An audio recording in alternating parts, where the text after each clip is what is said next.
On the 1st of April last year, I received my PhD offer letter. But despite the fact that it came late, I was super excited. And my curiosity led me to explore the most effective ways to prepare for it. I saw things like resting because the PhD journey is kind of like a marathon. However, I wish I was told 9 more things to help me better prepare for it. And that's what I'll be talking about in this video. Point number 1 is to learn about time management. Honestly speaking, I didn't see this one coming. I didn't know I was going to need a lot of time management when I was getting into this PhD program. I approached it with the same mindset of masters, where I just have to read for exams, tests, do assignments, all those kind of things. And then I was doing that, but I noticed that there was so much demand on my time. But then I reached out to a friend who is in Bowling Green, where I did my masters, doing her own PhD, and then she encouraged me, welcome to the PhD program and all of that. She now told me something that really struck me. She said the PhD program is not tough, but then it's a time challenge. So that was a big realization for me, and then I had to up my time management game. So after reading tons of books and watching a lot of YouTube videos on time management, there are like 3 techniques that I use now to help me effectively manage my time. The first is using a daily planner. So initially I was using this full focus daily planner,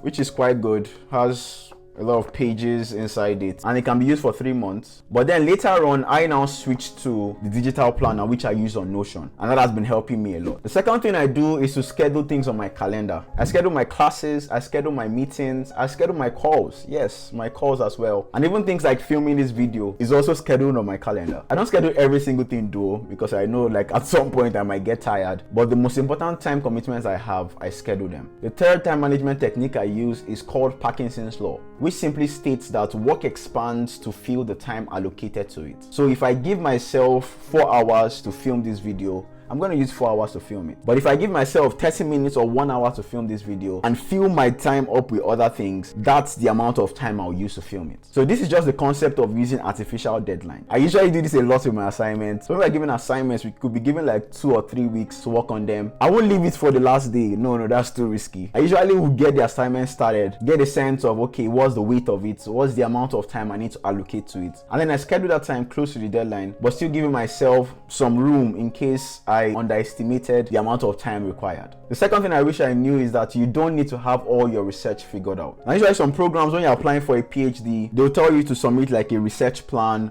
or you contact potential supervisors before you apply. Luckily for me, my program did not require any of that. And then when I started having my classes and also talking to lecturers, they're telling me things like I should start thinking about the kind of research I want to do, who I would like to work with, all those kind of things. And then it really caught me by surprise, because usually when you are applying for it, the personal statement that we submit, you have to write like your research interest so that you appear like a serious student.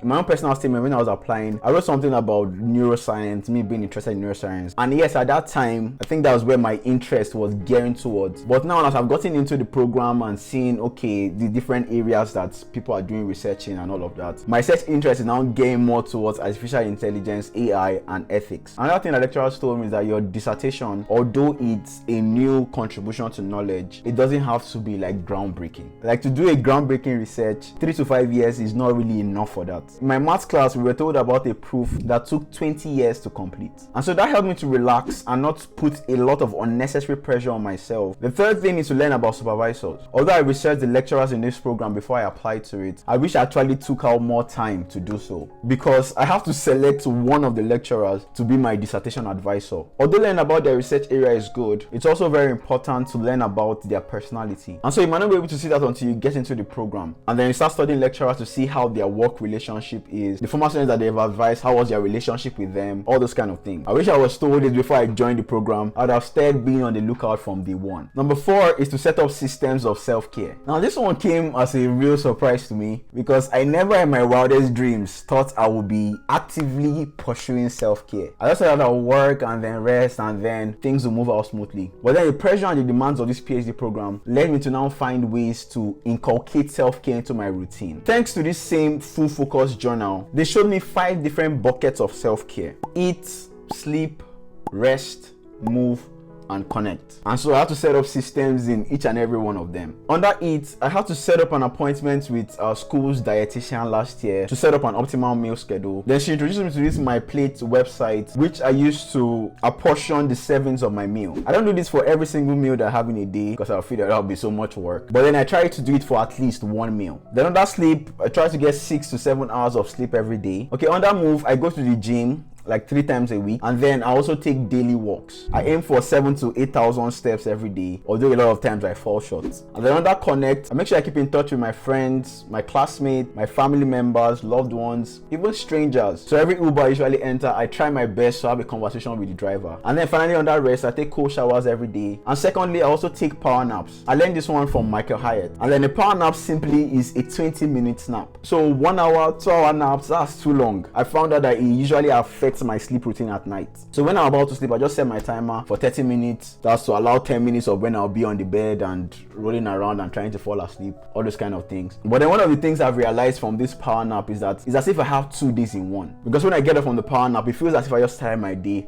which is absolutely phenomenal. Number 5, learn how to read research papers. I came across a post by a guy that said in your first year, you should read like 100 academic papers so that you get used to thinking in that way and that style of writing. That felt a lot. And honestly, I fell short of it. In my first year, I just read about 15 research papers, which was the big boost for me as compared to my master's and even my bachelor's. During my undergrad, I didn't read any research paper at all. I didn't even know what they looked like. But then during my master's, I had to read about 2 papers as I was working on my thesis. So I personally have a long way to go in inculcating this kind of academic research writing into my lifestyle. And number 6, prepare to attend conferences. Now, this is something that I'm just learning recently because throughout this my first year, I didn't attend any academic conference, although I had opportunities to go for like 6. But because I didn't see the reason to, I didn't see any point in going for it. But this second year and going forward, I've made up my mind that I must attend conferences because that's how I'll get to meet other researchers, and that's also a good way to get more research ideas. And number 7, research matters more than coursework. Now in my undergrad and my master's, the emphasis was more on coursework. So you have to read for exams, do assignments, all those kind of things, and then your grades have to be on point. But then during my PhD program, I learned that it's quite different over here. The coursework should just be seen as avenues to equip you with the skills required for you to do your research. So I needed to have a mindset shift from more coursework,